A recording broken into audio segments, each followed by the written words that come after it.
Apocalipsis capítulo 19, si se da cuenta, ya estamos terminando la carta de Apocalipsis, ya vamos por el capítulo 19, estamos ya a ley de 2 capítulos para culminar esta carta que ha sido de bendición a nuestras vidas. Yo espero que esté siendo de bendición para la de usted, iglesia, como lo está haciendo para mí.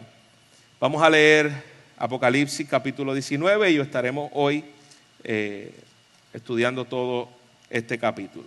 Cuando lo tenga me dice un amén. Y leemos todos juntos la palabra del Señor, que lee de la siguiente manera.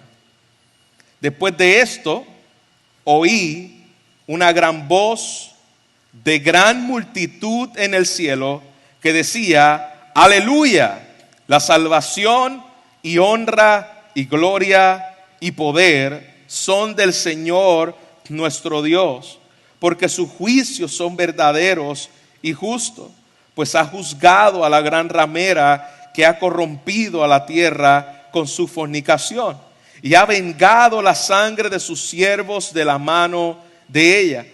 Otra vez dijeron: aleluya, y el humo de ella sube por los siglos de los siglos. Y los 24 ancianos y los 4 seres vivientes se postraron en tierra y adoraron a Dios que estaba sentado en el trono, y decían: amén, aleluya. Y salía del trono una gran voz que decía: alabad a nuestro Dios, todos sus siervos y los que le teméis, así pequeños como grandes. Y oí como la voz de una gran multitud, como el estruendo de muchas aguas, y como la voz de grandes truenos, que decía: aleluya, porque el Señor nuestro Dios Todopoderoso reina. Gocémonos y alegrémonos y démosle gloria, porque han llegado las bodas del Cordero, y su esposa se ha preparado, y a ella se le ha concedido que se vista de lino fino y limpio y resplandeciente, porque el lino fino es las acciones justas de los santos. Y el ángel me dijo: escribe: bienaventurados los que son llamados a la cena de las bodas del Cordero. Y me dijo estas palabras verdaderas de Dios. Yo me postré a sus pies para adorarle. Y él me dijo: mira, no lo hagas. Yo soy consiervo tuyo y de tus hermanos que retienen el testimonio de Jesús. Adora a Dios, porque Él es el testimonio de Jesús, es el espíritu de la profecía. Entonces vi el cielo abierto, y aquí un caballo blanco, y el que lo montaba se llamaba Fiel y Verdadero, y con justicia juzga y pelea. Sus ojos eran como llama de fuego, y había en su cabeza muchas diademas, y tenía un nombre escrito que ninguno conocía sino él mismo. Estaba vestido de una ropa teñida en sangre, y su nombre es el Verbo de Dios. Y los ejércitos celestiales, vestidos de lino finísimo, de blanco y limpio, le seguían en caballos blancos. De su boca sale una espada aguda para herir con ella a las naciones. Y él las regirá con vara de hierro, y él pisará el lagar del vino del furor de la ira del Dios Todopoderoso. Y su vestidura y en su muslo tiene escrito este nombre: Rey de Reyes y Señor de Señores. Y vi al ángel que estaba en pie en el sol, y clamó a gran voz diciendo a todas las aves que vuelan en medio del cielo: venid y congregaos a la gran cena de Dios, para que comáis carnes de reyes y de capitanes, y carnes de fuerte, carnes de caballo, de sus jinetes, carnes de todo libre, esclavo, pequeños y grandes. Y vi a la bestia, a los reyes de la tierra y a sus ejércitos reunidos para guerrear contra el que montaba el caballo y contra su ejército. Y la bestia fue apresada, y con ella el falso profeta, que había hecho delante de ella las señales con las cuales había engañado a los que recibieron la marca de la bestia y habían adorado a su imagen. Estos dos fueron lanzados vivos dentro del lago de fuego que arde con azufre. Y los demás fueron muertos con la espada que salía de la boca del que montaba el caballo, y todas las aves se saciaron de las carnes de ellos. Padre, estamos una vez más ante tu palabra, rogándote tu auxilio, rogándote, Señor, que seas tú trayendo claridad a nuestra mente y que podamos aplicar, Señor, los textos a nuestros corazones, de manera que tu esposa, tu iglesia, tu novia pueda, Señor, prepararse para este glorioso día. Te lo pedimos, Señor, en Cristo Jesús, por tu Espíritu Santo. Amén. Amén. Pues sentarse, iglesia. La mayoría de los que estamos en este lugar, yo me atrevería a decir, todos los que estamos en este lugar, probablemente haya la excepción de que quizás alguien no haya participado de una boda.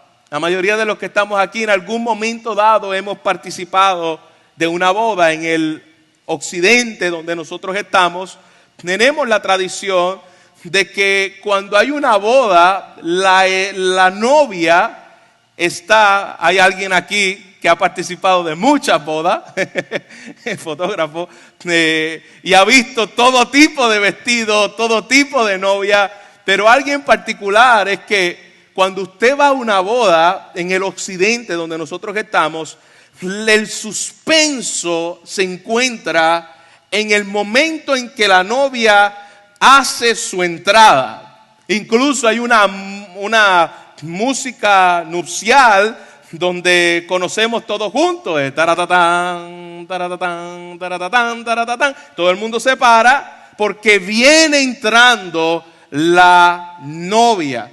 En muchas ocasiones en nuestra cultura se utiliza un velo, un vestido blanco, y están todos a la expectativa. ¿Cómo será el vestido? ¿Cómo se va a peinar la novia? ¿Y quién la va a maquillar? ¿La dejará bien? ¿La dejará mal? Y el novio está en la entrada esperando, nervioso. Yo no sé si a usted le pasó, le sudan las manos, le suda todo lo que exista, hasta los dedos de los pies, le suda esperando a que venga el momento donde se encontrará con su novia.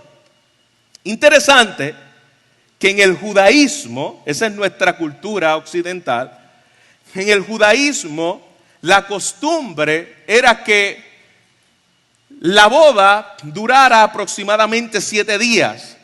Había un momento de antesala donde el novio tenía que comprometer a su novia antes de que viniera a buscar a aquella novia. El novio lo esperaban mientras se daban las ceremonias de 7 días, y el momento cumbre, el momento glorioso de la boda era cuando el novio aparecía para buscar a su esposa. Fíjate que en la cultura occidental cambiamos los roles en la forma en la cual la cultura judía tenía como costumbre el momento donde todos decían: ¿vendrá el novio o se arrepentirá? ¿La vendrá a buscar? ¿Vendrá por ella? Incluso cuando Jesús habla en el momento en el cual dice: yo me voy porque les voy a preparar morada para que donde yo esté, ella también esté, y yo vendré luego por ella. Eso es parte de lo que era la cultura judía. El novio primero se compromete con su novia, que era lo que estaba pasando con José antes de que se casara con María. Ya estaba comprometido con ella. Y luego sucede lo que es el milagro de la concepción de Cristo. Pero todavía no había llegado el momento donde José había venido por María y la había tomado por esposa. Ese es el contexto donde se escribe este momento glorioso de fiesta.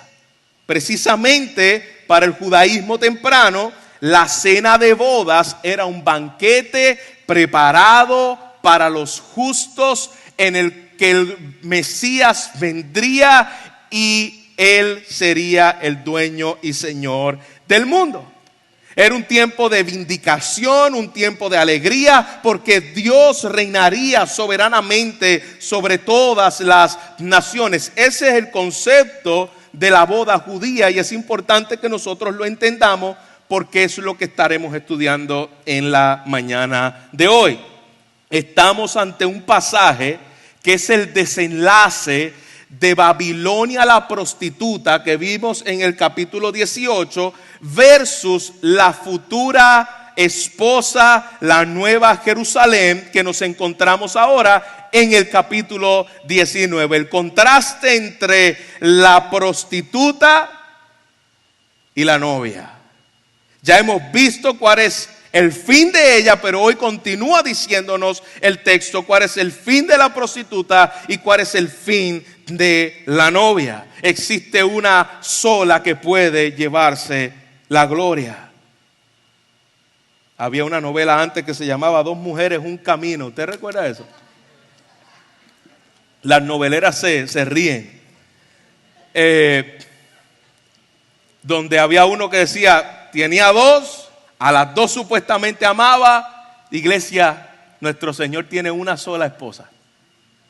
Y Él está comprometido con una sola novia.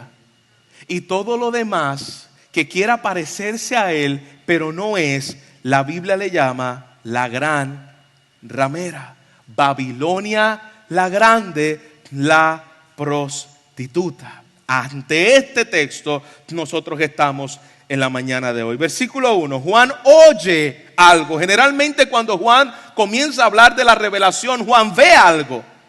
Pero en esta ocasión en particular, Juan oye algo. Y él oye una gran multitud en el cielo que proclama aleluya. Juan viene de una transición donde está la Babilonia siendo juzgada, siendo castigada por Dios. Y Dios le da esta revelación a Juan para que pueda entender que sus juicios son fieles y verdaderos. Y toda la asamblea de los santos alababa. Y hermanos, mire lo poderoso del texto. Allí había una gran multitud que se escuchaba. Era lo que Juan estaba oyendo en esta visión, que decía aleluya, salvación, honra y poder son del Señor nuestro Dios. Nadie lo puede usurpar, nadie le puede tomar su lugar, nadie puede gobernar con justicia. Solamente Dios es digno. Él ha vengado la sangre de sus siervos. Y literalmente dice el versículo 2, Dios te libró de la mano de tu enemigo. El gozo de su pueblo era que Dios había vindicado, había dado a su pueblo justicia por aquella sangre derramada, por aquella persecución y por toda la abominación que hicieron en el nombre de Dios. Así que lo que vemos es una celebración, es una fiesta, es un gozo, porque Dios estaba haciendo justicia. Versículo 3, otra vez, era un cántico continuo. Nosotros cantamos aleluya, aleluya. Y usted ha escuchado ese tipo de coro armónico, de sinfónica, a una sola voz, diciendo aleluya. Es algo sublime, es algo hermoso, hermano. Yo no quiero imaginar, o yo quisiera imaginar cómo puede escucharse esto que nosotros acabamos de leer. Una multitud de todos los redimidos del Señor, junto con los seres celestiales, cantando aleluya. ¿Qué podcast, qué canción estaba escuchando este hombre Juan en esa visión? Eso sería algo glorioso. Yo creo que no hay nada que se pueda comparar a lo que Juan está experimentando en esta visión. Otra vez dijeron, aleluya. El humo de ella sube por los siglos de los siglos. Ya no va a haber nuevamente una rebelión contra Dios. Ya el enemigo no se podrá levantar. Ya se hizo justicia. ¿En alguna ocasión le ha pasado a usted, hermano, que le han hecho daño? Yo recuerdo cuando joven robaron en mi casa. Y recuerdo, tengo el nombre del ladrón porque era bien famoso en la urbanización. Y nadie estaba en paz hasta que metieran preso al pillo, como le decimos aquí. Estaba todo el mundo alerta. Fulano está libre, cuidado. Porque no importaba, si fuera familiares, se metía y le robaba en la casa. Pero cuando estaba dentro, la comunidad estaba tranquila porque sabía, fulano está preso. O alguien que ha matado a alguien.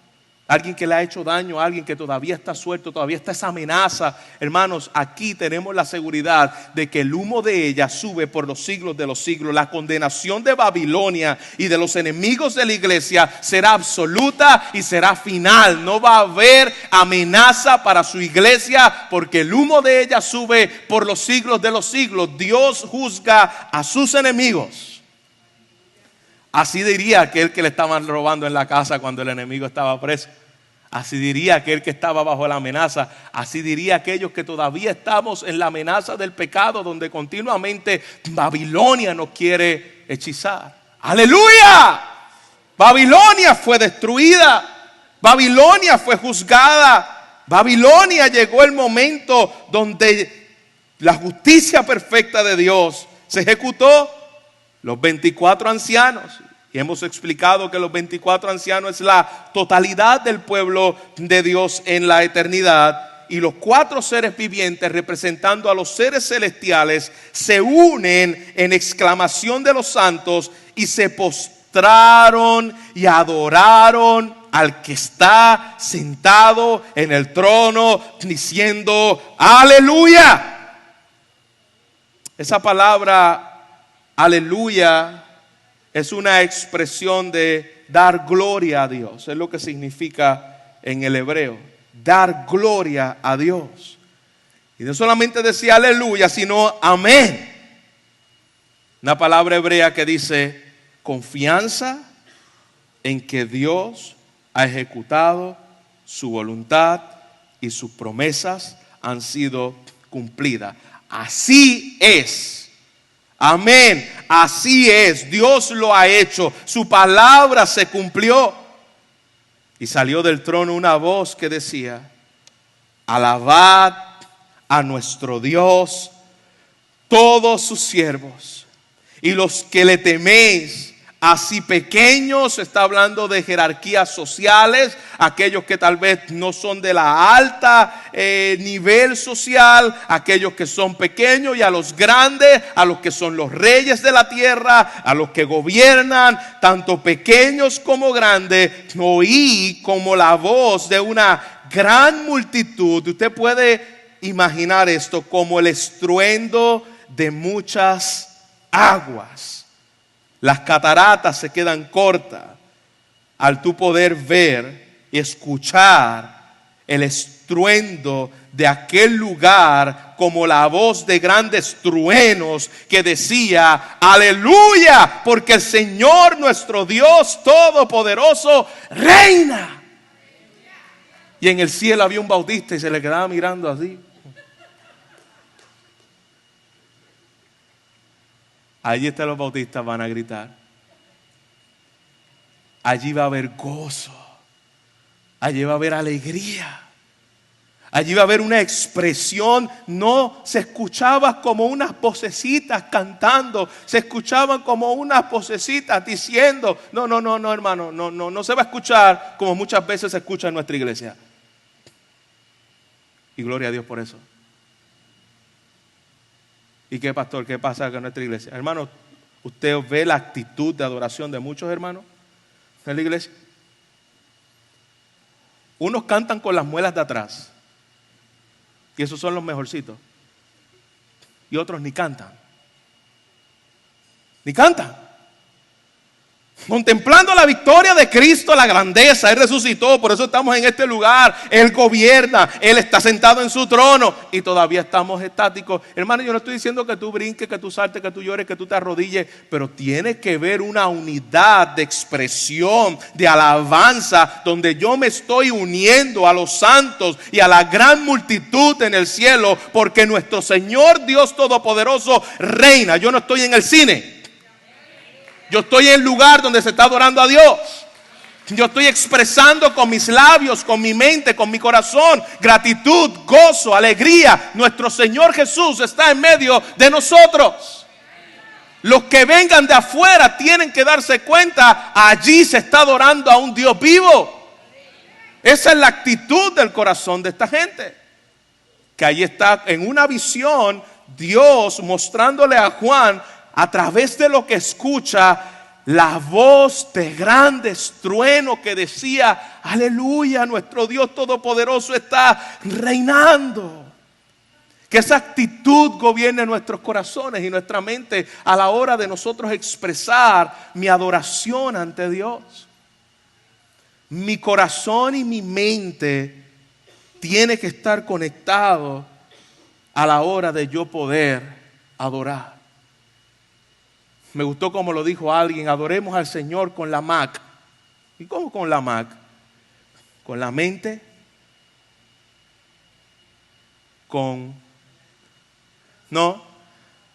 nuestra mente, nuestro cuerpo, que es nuestros pensamientos, nuestra mente, nuestro corazón, ya me va a llegar la Mac, ni con que me lo hicieron fácil me acordé. Nuestra memoria, nuestra mente tiene que estar involucrada con lo que nosotros cantamos, y nuestro cuerpo tiene que estar involucrado con lo que nosotros cantamos. Tiene que haber una expresión, hermano. Yo se lo he dicho varias veces: si usted está en una boda y usted ve que la novia va a entrar, todo el mundo se pone de pie y tú te quedas así, sentado, lo que va a pensar esa persona esta persona no quiere participar ni está de acuerdo con que estos se casen. Porque mi expresión de mi cuerpo demuestra lo que yo estoy representando, lo que yo estoy haciendo, cómo yo estoy actuando, de manera que por eso estoy en ese lugar. Todos se ponen de pie y hay una actitud de apatía. Entonces tú dices: tú no estás de acuerdo con lo que los demás están haciendo. Eso es lo mismo que ocurre, hermano, en el tiempo presente.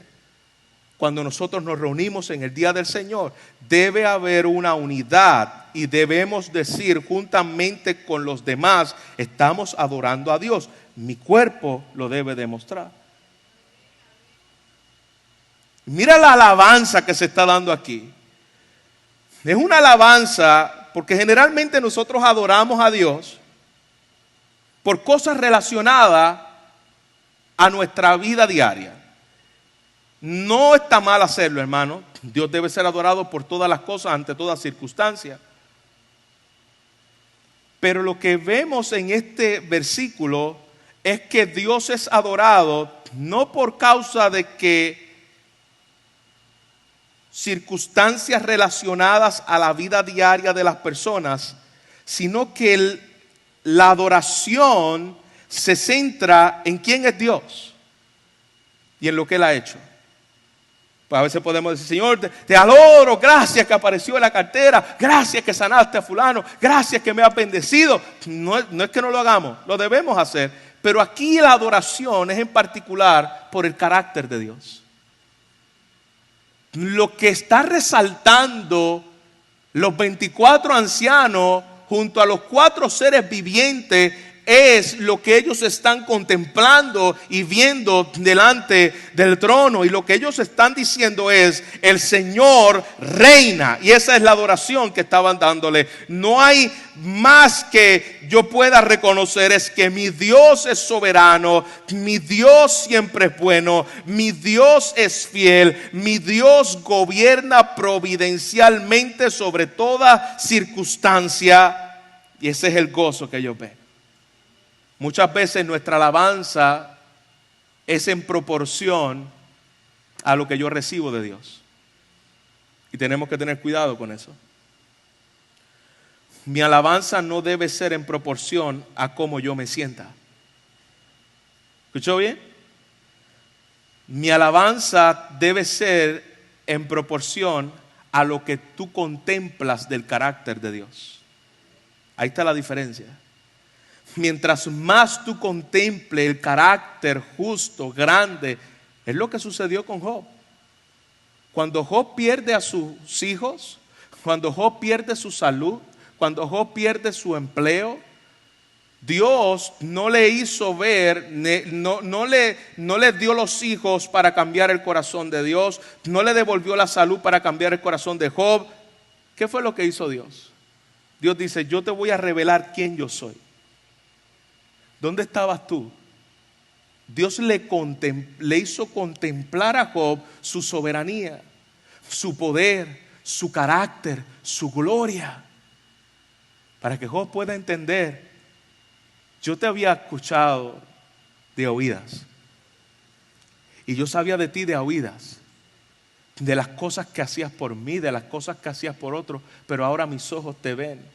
Él contempló el carácter de Dios, la esencia de Dios, los atributos de Dios. Eso es lo que nosotros estamos viendo en este texto. Vemos un pueblo regocijado y alegrado y dándole gloria al Señor, porque Dios es quien reina, Dios es quien gobierna, Dios es el Señor, Dios es Rey de Reyes. Él está en control. Esa es la adoración.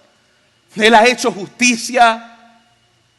El carácter de Dios es adorado. Y en ese contexto, un contexto de celebración, un contexto de alegría, lo asocia con la celebración de unas bodas. Regocijémonos y alegrémonos y demos gloria, porque han llegado las bodas del Cordero y su esposa se ha preparado. Lo que está diciendo, Dios ha hecho justicia, es tiempo de celebración y lo asocia con una boda. Así como en la boda hay gozo porque se unió el esposo con su esposa, aquí hay gozo porque Babilonia ha sido destruida y la esposa del Cordero estará con él para siempre. Dios ha hecho justicia. Y generalmente el rasgo característico, como mencioné en la introducción, de las bodas es alegría. Y algunas fuentes antiguas subrayan como responsabilidad de los invitados promover la alegría de los recién casados. Y eso es lo que estamos viendo aquí. A su pueblo regocijado por la justicia de Dios. Y habla de la cena de las bodas. Era una figura para aludir que llegó la era mesiánica. Lo que está haciendo Juan es tomando este ejemplo, esta simbología de la boda para decir, la era del Mesías, vengador, guerrero, ha llegado. Ha llegado el Mesías a reinar, ha llegado el Mesías a gobernar. Dios, lo que Dios había prometido. ¿De dónde saca Juan este banquete, esta celebración? Isaías capítulo 25, versículo 6. Dios había prometido en la era del Mesías un espléndido banquete. Y en ese banquete la simbología es que Él devoraría la muerte y Él enjugará las lágrimas de su pueblo y quitará su vergüenza. Isaías 25, 8. Ese es el banquete que está hablando aquí Juan. Juan hace alusión de ese momento donde el Mesías vendría a reinar y se está gozando porque ya llegó la era del Mesías y su esposa, me llama la atención, la encuentra y dice, se ha preparado. En contraste con Babilonia la prostituta, la esposa del Cordero se había preparado. En contraste con Babilonia, donde vemos en el versículo 9 que las aves, 19, en el versículo 9 hacen un festín del despojo de los impíos por causa del juicio. Su esposa se ha vestido de lino fino. Igual, una simbología para hablar acerca de la pureza en contraste con la prostituta. La prostituta vimos la semana pasada que se vistió con lujo, con piedras lujosas, conocido por todo, sofisticado, se creía grande. Pero los santos, en contraste con ella, tienen un atuendo nupcial porque le pertenecen a él. Complace al novio. Y ese atuendo que describe ahí, que es limpio y resplandeciente, lo que está haciendo es mostrándolo como una simbología de las acciones justas de los santos. Es lo que está ahí representado. La esposa tiene el carácter del novio. La esposa tiene el carácter de aquel que viene por ella. Hay una similitud entre lo que es Cristo a lo que es la iglesia, porque las acciones justas de los santos provienen de Él. No provienen de nosotros. Nuestras buenas obras provienen de Él, de la gracia de Dios, de la exposición continua a la persona de Jesús. Eso es evidenciado en nuestras vidas. Por lo tanto, no es sorprendente que aquella gloriosa escena donde están los santos y la esposa ataviada mostrando el carácter de Cristo, la novia, la iglesia, juntamente con los ángeles y los seres vivientes que representan el carácter de Cristo. Cuando Juan ve eso, Juan se confunde. Y lo que le da a Juan es con arrodillarse. Porque lo que él está viendo a través de los ángeles y lo que él está viendo a través de la novia no es otra cosa que reflejo de Cristo. Y a Juan le da con arrodillarse. Y en el contexto bíblico, la comunidad judía tenía una inclinación a adorar ángeles. Y Juan, inspirado por el Espíritu Santo, le recuerda y le dice lo que escucha en la visión y ve en la visión. Mira, adora a Dios. Yo no soy Dios. Yo no puedo, yo soy un consiervo, yo soy un mero mortal. Adora a Dios. Podemos reflejar el carácter de Dios, pero no somos Dios. No somos dignos de recibir adoración. No somos dignos de que nadie se incline entre nosotros. Hay uno que solamente es digno. Aunque reflejemos la santidad, la bondad y el carácter de Dios, hay uno solo que merece la adoración. Solo Dios debe ser adorado. Y esto cuestiona todas las formas de idolatría que existen y han existido. Adora a Dios. Esto cuestiona toda la manifestación de adoración que hace la Iglesia Católica Romana ante inclinarse ante sacerdotes para besar la mano, ante estatuas, ante María, ante cualquier tipo de personaje, criatura dada por Dios. ¡Ey! Hay uno que solo es digno de adoración. Ante quien se dobla las rodillas no es ante un pedazo de yeso que representa a una criatura, se adora solo a Dios. En la iglesia evangélica adoramos apóstoles, adoramos pastores, adoramos evangelistas y la gente está detrás loca buscando eso, que me ponga la mano, que me sople, que me caiga. Le gusta toda esta cosa. No toquen al ungido de Dios. Aunque me esté robando los chavos y me esté pelando la lana, no toques al ungido de Dios. Idolatría.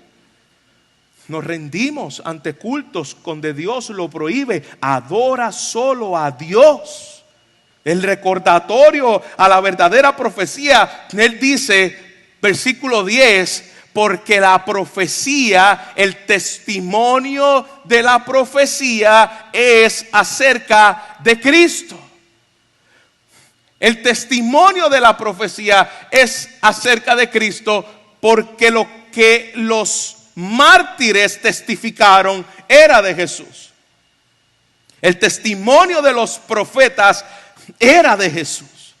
Todo el Antiguo Testamento es acerca de Cristo, y toda la profecía que yo entiendo que es lo que está hablando aquí específicamente Juan, es el libro de Apocalipsis. Y toda la profecía del libro de Apocalipsis es acerca de Cristo. ¿Escuchó, hermano? El testimonio de la profecía es Cristo. Apocalipsis existe para que tengamos un encuentro con el Cristo glorioso y revelado en su palabra a través de esta visión. Para eso existe Apocalipsis. El testimonio de la profecía no es Israel. Israel es el reloj profético de Dios. ¿De dónde sacamos ese disparate? Es un disparate. El espíritu de la profecía es Cristo. No nos perdamos en interpretaciones que no están en la Escritura y perdemos el centro de ellas, que es la persona de Jesús. Y ese es el recordatorio. La Biblia trata de Cristo. La revelación de Apocalipsis trata de Cristo. Y ahora, a modo de conclusión, él toma la sección de la caída de Babilonia, que comenzó en el capítulo 17, versículo 1, y concluye en el capítulo 19 que estamos viendo hoy. Y Juan ve el cielo abierto y a un caballo blanco, y al que se lo montaba se llama Fiel y Verdadero. Y es importante volver a enfatizar que estamos ante una visión. Una visión es guiada y enseñada a través de símbolos. Por lo tanto, lo que estamos viendo es un símbolo representado en un caballo blanco. Porque algunos piensan, porque Jesús va a venir en un caballo blanco, porque la Biblia lo dice. Aunque Jesús pueda hacer volar los caballos no vuelan. Pero Jesús lo puede hacer volar, sí, pero estamos ante un libro apocalíptico donde esto es simbología. Y el símbolo que está hablando aquí es el guerrero mesiánico, así como venían los tenientes y los reyes poderosos de la tierra a conquistar en caballos, y en particular utilizaban un caballo blanco. Hablando del poderío de ellos, lo que está hablando aquí es: Jesús viene con poder, con gloria y con soberanía a juzgar de una forma justa y hacer guerra contra sus opresores. Esa es la simbología de ese caballo blanco. Él viene a hacer guerra. Pastor, y ese caballo blanco no es que Jesús viene en la segunda venida. Nosotros creemos en la segunda venida de Cristo, pero aquí el caballo blanco no está hablando de la segunda venida de Cristo. ¿Él lo entendió? Porque a veces tomamos versículos sacados de contexto para hablar acerca de un tema en particular. No, en este tema en particular no está hablando acerca de la segunda venida de Cristo. Pastor, ¿y creemos que Cristo vuelve por segunda vez? Sí, pero el contexto está hablando de Cristo viniendo en justicia sobre los poderes enemigos de Dios. Lo que dañó a Adán, lo que quiso hacer Babel, esta Babilonia es todo lo contrario a la justicia de Dios, que ha embriagado a las naciones. Él viene a hacer justicia, Él viene como juez divino. ¿Y cómo lo sabemos? Versículo 12. Mira la metáfora que utiliza. Y sus ojos son una llama de fuego. Esto evoca el papel de Cristo como juez divino.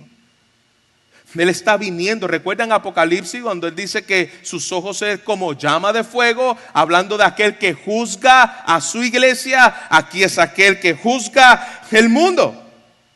Y sobre su cabeza muchas diademas, en oposición a la comedia de la gran ramera utilizando una falsa autoridad de rey.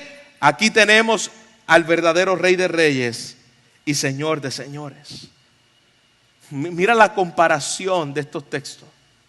Es una antítesis consciente de que el único que tiene la verdadera soberanía se llama el que está sobre el caballo blanco.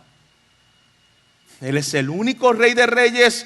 Babilonia es una copia burlesca de lo que realmente significa la soberanía y el poder. El único Rey de Reyes es el Señor. Y tiene un nombre escrito, el que nadie conoce excepto él mismo. La palabra conocer en el Antiguo Testamento y en el Nuevo Testamento, en la Biblia, significa tener control sobre quien lleva ese nombre y conocer o compartir el carácter de ese. Por lo tanto, la naturaleza de la confidencialidad del nombre no tiene nada que ver con un misterio de ocultar el nombre. Lo que significa que nadie lo conoce es que Cristo es absolutamente soberano. Nadie está con Él porque Él no comparte su gloria con nadie. No pueden existir dos soberanos. Él es el único soberano. Y estaba vestido de ropa teñida en sangre y su nombre es el Verbo de Dios. Mira qué interesante. Porque muchos ven este versículo y piensan de que esa ropa teñida en sangre tiene que ver de Cristo, ya que fue el Cordero que fue inmolado y que derramó su sangre por los pecados. Otra vez, fuera de contexto. El contexto que estamos viendo aquí es al Mesías guerrero, triunfante, que viene de aplastar a los enemigos de Él. Por lo tanto, esta ropa salpicada en sangre, donde Él viene, donde dice el versículo, el vino del lagar de la sangre de sus enemigos, como guerrero valiente, viene simbólicamente hablando de hacer justicia contra sus adversarios. Ustedes han visto la película no sé si vieron The Last of the Mohicans, el último de los mohicanos, ¿no? Que ellos vienen triunfantes, llenos de sangre, porque acaban de derrotar al ejército enemigo. Lo que estamos viendo en este pasaje de manera simbólica es que Él ha venido a vencer a los enemigos. ¿Y por qué de manera simbólica, hermano? Porque aquí no estamos viendo de que están en un valle y Dios está peleando con un ejército del mundo. ¿Usted piensa, hermano, que un ejército del mundo puede pelear contra Dios? Es como pensar que los taínos le podían ganar a los españoles con las flechas y con las hachas, mientras ellos tenían un armamento más poderoso. Es como pensar que los indígenas le pueden ganar al ejército de los Estados Unidos. Imposible. Aquí ni siquiera hay un ambiente donde ellos están haciendo la guerra. Él vino y el que estaba en esa ropa teñida en sangre, su nombre es el Verbo de Dios. Cristo lleva el nombre de la palabra de Dios. ¿Y quién está diciendo esto en esta revelación? ¿Quién es el que está viendo esta revelación? Juan. ¿Y recuerda cómo comienza la carta de Juan? El Evangelio de Juan, perdón. En el principio era el Verbo y el Verbo era Dios. Lo que está diciendo el mismo autor del Evangelio de Juan en esta carta de Apocalipsis es que el que está gobernando y ejecutando justicia lo está haciendo a través de la palabra misma. Cristo es el cumplimiento de la ejecución de los juicios de Dios contra su pueblo. Cristo cumple las promesas que habría de derrotar a todos sus enemigos y la muerte juntamente con ella. Y de su boca sale, versículo 15, una espada aguda para que con ella hiera las naciones. Y los regirá con vara de hierro, y él pisa el lagar del vino de la feroz ira de Dios, el Todopoderoso. La forma en que Dios vence es a través de su palabra. Dios creó al mundo a través de su palabra, y Dios terminará el mundo a través de su palabra. Su palabra gobierna, su palabra sostiene el universo. Y su palabra es quien hará que los enemigos sean derrotados. Y esto es importante que lo entendamos, hermano, porque aquí este juicio divino, donde Él lo presenta como un guerrero triunfante, mesiánico, que gobierna y que aplasta a sus enemigos, no está solo. Dice que sus santos le ayudarán en la ejecución de ese juicio. ¿Cómo? ¿Cómo es el juicio de Dios? ¿A través de qué? De su palabra. El verbo de Dios ejecuta su palabra y es hecho. Su iglesia ejecuta los juicios juntamente con Cristo a través de qué? De armamentos físicos, de guerra a través de la carne, no a través de lo mismo que el Mesías ejecuta y vence a sus enemigos, a través de su palabra. Su iglesia está haciendo la batalla hasta que Cristo regrese a través de su palabra. Y la iglesia va a vencer todo poderío de la bestia y de Babilonia a través de su palabra. Esa es la importancia de la palabra de Dios. Él es el verbo de Dios y Él es quien vence a su pueblo a través, a su pueblo enemigo a través de su palabra. Y mira cómo termina. Es una alusión de Ezequiel capítulo 39, versículos 17 y 20, donde las bestias y las aves devoran la carne del ejército enemigo, y habla de otro banquete. Y este banquete va a ser el banquete donde en las bodas va a comer las aves la carne de los enemigos de Dios. Y luego de esto llega el glorioso día esperado, donde Dios arroja a los dirigentes del ejército de Satanás al lago de fuego y azufre. Es la primera vez que en la Biblia aparece lago de fuego y azufre. Es la primera vez en la Biblia donde habla del lugar donde va a ser castigado. Y obviamente la Biblia se interpreta con la Biblia. Esto es alusión a Sodoma y Gomorra, donde cayó fuego y azufre. Y los enemigos de Dios fueron castigados con fuego y azufre. Lo que está diciendo aquí el texto a través de Juan es que este lugar de fuego y azufre es el castigo, ya no de un desenlace temporal como ocurrió en Sodoma y Gomorra, sino el castigo eterno, donde los enemigos de Dios serán castigados eternamente. Llegó ese glorioso día. Y pastor, debemos aplaudir por ese glorioso día. Bueno, yo no sé si a usted en algún momento dado ha visto cómo personas de manera injusta han dañado a alguien, han violado a alguien, le han robado a alguien. ¿Cuál es el sentimiento que usted siente, valga la redundancia, cuando ocurre estas cosas? ¿Siente una indignación? ¿Y no se va a hacer justicia? Le hizo daño, le violó, la mató, lo asesinó, y no se va a hacer justicia. Hay un sentido de justicia, de indignación. Toda persona sabe que cuando hay injusticia, usted dice, ¿cuándo se va a hacer? Eso es lo que estamos viendo aquí.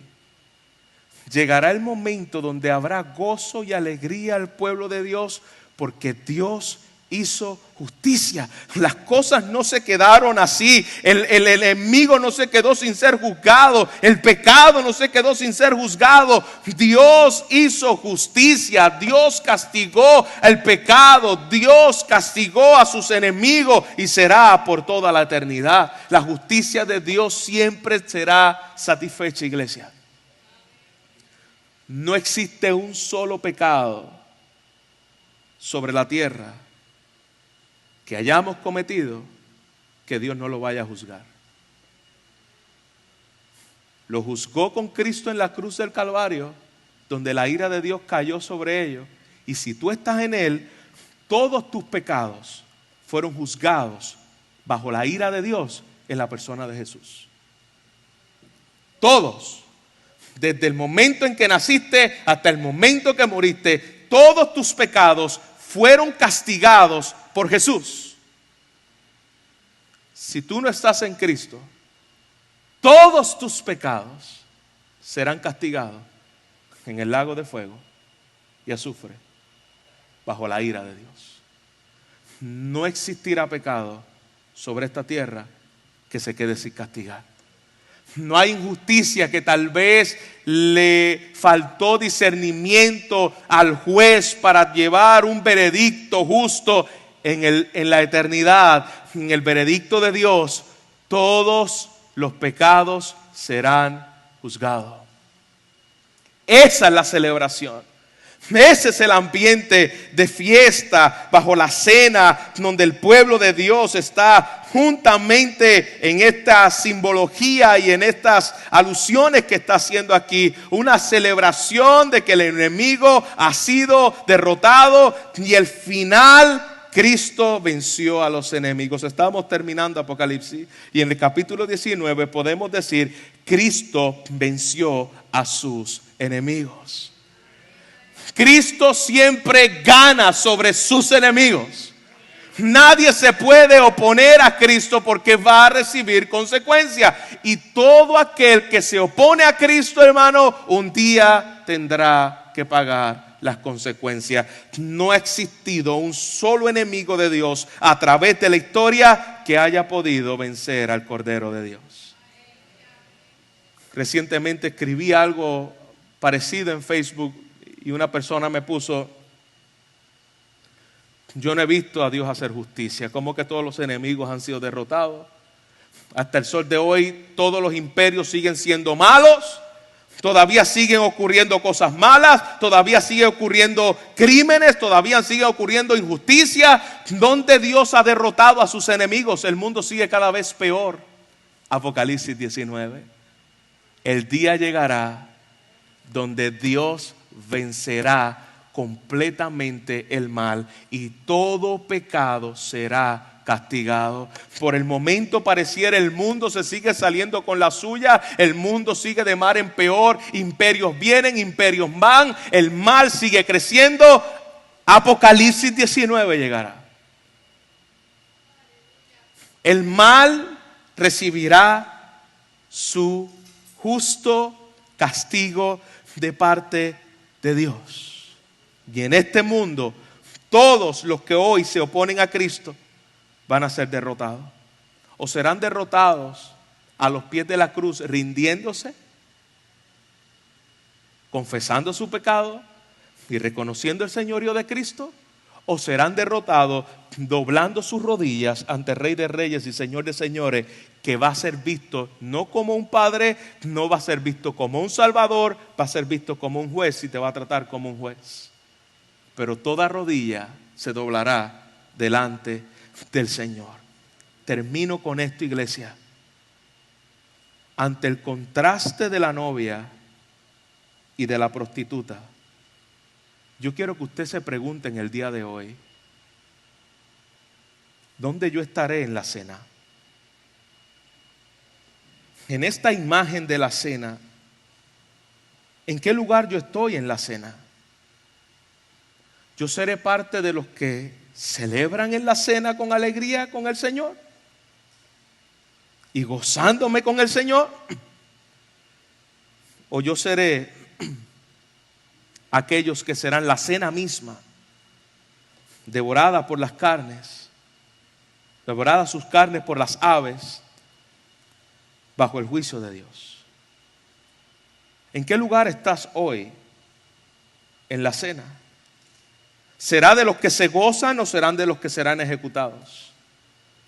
Porque solamente hay dos lugares en la cena.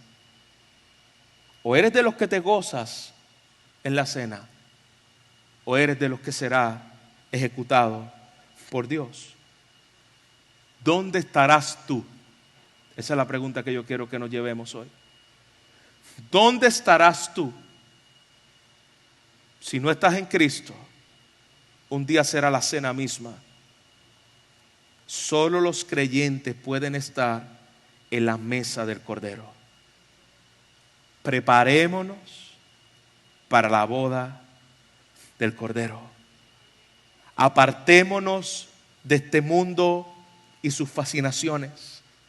Proclamemos fielmente el mensaje de la palabra de Dios y en particular su evangelio, quien es que vence al enemigo de Dios y a los enemigos de Dios a través de todos los sistemas que hay en este mundo en contra del evangelio. Espera al Señor con gozo y alegría. Adórale, no esperando que esta imagen es una imagen futura de lo que está ocurriendo en el cielo ni de lo que ocurrirá en el cielo. Esta imagen es una imagen también presente de lo que la iglesia del Cordero hace mientras Él reina y vence a sus enemigos. Le adora y le exalta porque Él es digno. Esa imagen tiene que verse una realidad en nuestra vida. Debe haber gozo, debe haber alegría, debe haber cántico, debe haber celebración, porque Dios está juzgando con justicia al mundo. Dios va a hacer justicia. Su iglesia va a vencer. Los enemigos de Dios serán derrotados y las huestes del infierno no podrán detener la obra del Señor.